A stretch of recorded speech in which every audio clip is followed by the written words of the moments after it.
Et av meisterverkene til Edvard Munch, oljemaleriet Vampyr, ble stålet fra Munch-museet i Oslo i dag tidlig. Jeg hadde jobbet som praktikant i museet i ca. 6 måneder. Så våkner jeg av mitt radiovekkerur og hører langt i det fjerne Vampyr stjålet på Munch-museet i natt. Vampyren er et av Edvard Munchs mest kjente oljemalerier, ferdig i 1893. Det var det mest verdifulle og mest representative Munch-maleriet på denne vindusveggen.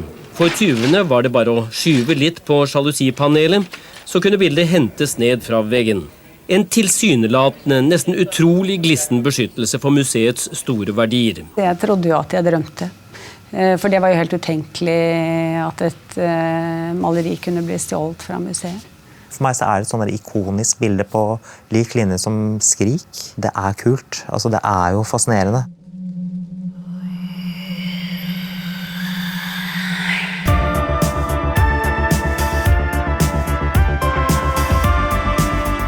Altså, over nå i 70 år så har jo bildet vært kjent som retusjert.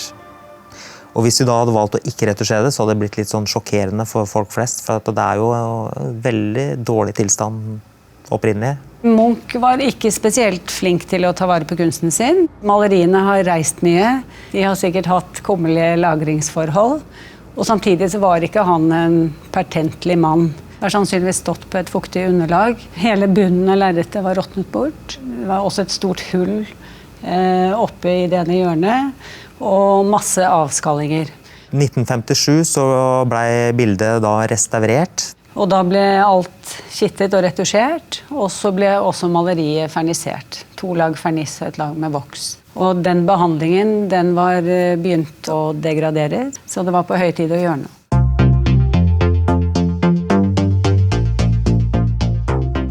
Vi er så heldige å ha fått midler fra Bank of America til å utføre dette prosjektet. Og det er vi 3 konservatorer som skal gjennomføre på 6 måneder. Kanskje det mest nervepirrende var å ta ut prøver. Fordi du skal ha en god grunn for å ta ut prøver og fjerne originalt fra Munchs kunst. Nede ved knoken eller hendene så var vi veldig usikre på om det var en overmaling gjort av en konservator, eller om det var Munchs originale maling. Og det måtte vi vite for å kunne rense. Og det viste ikke de analytiske metodene vi brukte som ikke innebærer prøvetak. Da sitter du der da, under mikroskop og skjærer ut 2 små stykker av original kunst av Munch. Og du må ikke skjære for langt og gå ned i lerretet, og selvfølgelig ikke lage en skade. Men du må heller ikke ødelegge den prøven du tar, for du føler du har det ene forsøket. Denne prøven vil gi deg informasjon om hele lagoppbyggingen til Munch, og du vil også kunne skille mellom originale materialer og de sekundære som kommer oppå. Vi var spesielt bekymret for det øverste fernisslaget, fordi det virket som det slapp litt, men også trakk med seg maling opp. Så kunne jo man risikere at selve fargelaget hadde samme løselighet som laget på toppen det vi fjerne. Og da er det ganske vanskelig å separere det. Kanskje vi måtte rett og slett bare snu og bare si at det lar seg ikke rense. Ferniss er et gjennomskinnelig lag som ligger på toppen av malingslaget. Det er ikke nødvendigvis en del av selve kunstverket, fordi en ferniss beskytter malingslaget. Men Munch har ikke fernisert dette bildet. Så vårt ønske var jo å kunne fjerne fernissen og ikke refernisere. Faktisk, når vi renset av fernissen, så var fargene faktisk ganske så metta. Men det ble mye mattere. Og et ganske så jevnt resultat, så vi hadde flaks. Så vi skulle da fjerne ferniss. Vi skulle fjerne alle retusjer, gamle retusjer som var misfarget. Vi hadde både oljeretusjer og akvarellretusjer i mange forskjellige teknikker som vi skulle fjerne. Ta bort alle gamle kittinger. Etter å ha fjernet alt sekundært og strippet oss ned til originalen, så var det å bygge opp igjen. Vi måtte diskutere litt hva vi skulle gjøre langs den nedre kanten på maleriet. Altså hvor det ikke er noe original, hverken lerret eller maling igjen. I stedet for å legge kittinger i bunnen, så valgte vi å legge en lerretsintarsia. Så der hvor lerretet manglet, har vi lagt inn et nytt lerret. Da er jo også utfordringen, ikke sant, om at det må ikke bli høyere. bygge mer enn det originale, for da hadde det vært veldig synlig. Og så har vi kittet overganger og avskallinger før vi retusjerte. Munch-maleriet Vampyr, som ble stjålet i februar, nå kommet til rette.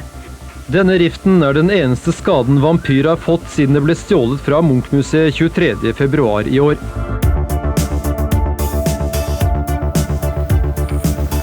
Denne ripen en skade som oppstod da bildet ble stjålet fra Munch-museet på Tøyen. Det masse krakeleringer i dette området, og det må videreføres inn i retusjen, da.